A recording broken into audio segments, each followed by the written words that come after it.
Hey YouTube, ready to deploy, coming at you today for some DIY fire starters. Now you were hoping I was going to be making you breakfast, but that's just not going to happen. I think the first thing we're going to do is get started on making firebugs. And I'm sure you've seen people make these on here before. These are quick and simple for those of you that haven't seen it. Basically two things you're throwing away already anyways. Empty cardboard egg cartons and lovely good old-fashioned dryer lint. What you got to do is pack the dryer lint down into little holes.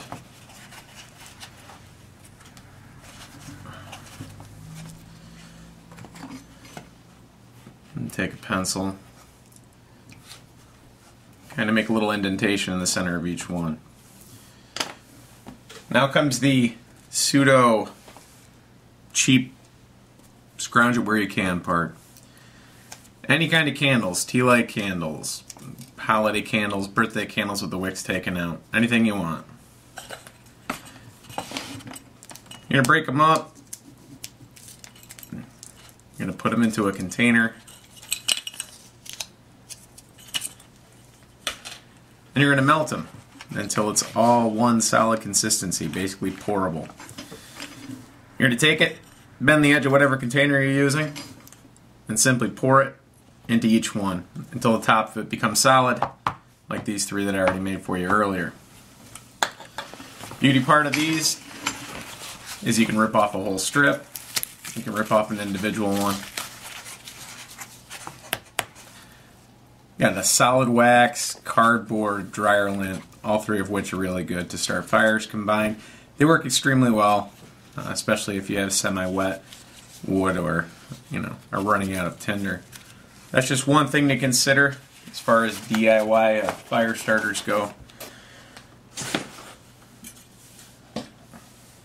Another option, Vaseline soaked cotton balls. About $1 for this at the dollar store cotton balls.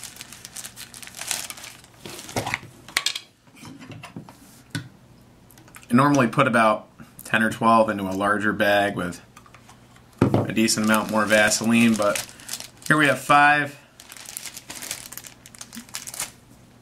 tablespoons of Vaseline.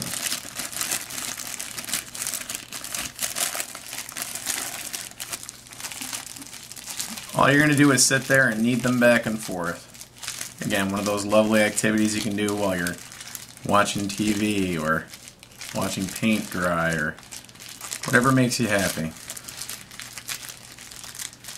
But I usually do this for 15-20 minutes until they're all pretty well saturated and you don't have a lot of this left in the bag. You want to make sure they soak up as much of the Vaseline as possible. You throw too much Vaseline in the bag, hey, just throw in some more cotton balls and keep going. Lovely empty pill container shows up again. Pack them into one of those. I usually take and cover the top with another layer of Vaseline. Keep it nice and sealed. Throw these in a Ziploc bag, double bag it, throw it in your jerk and run kit.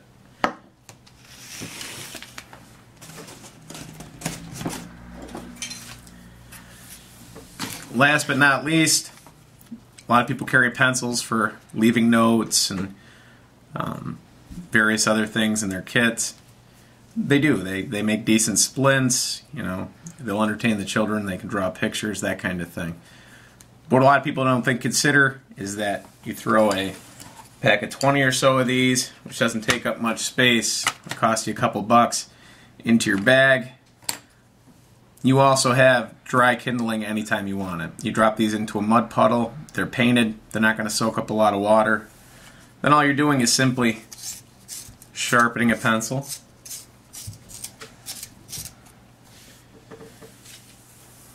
When you dump out the container, voila, you've got a lovely pile of dry kindling anytime you want it.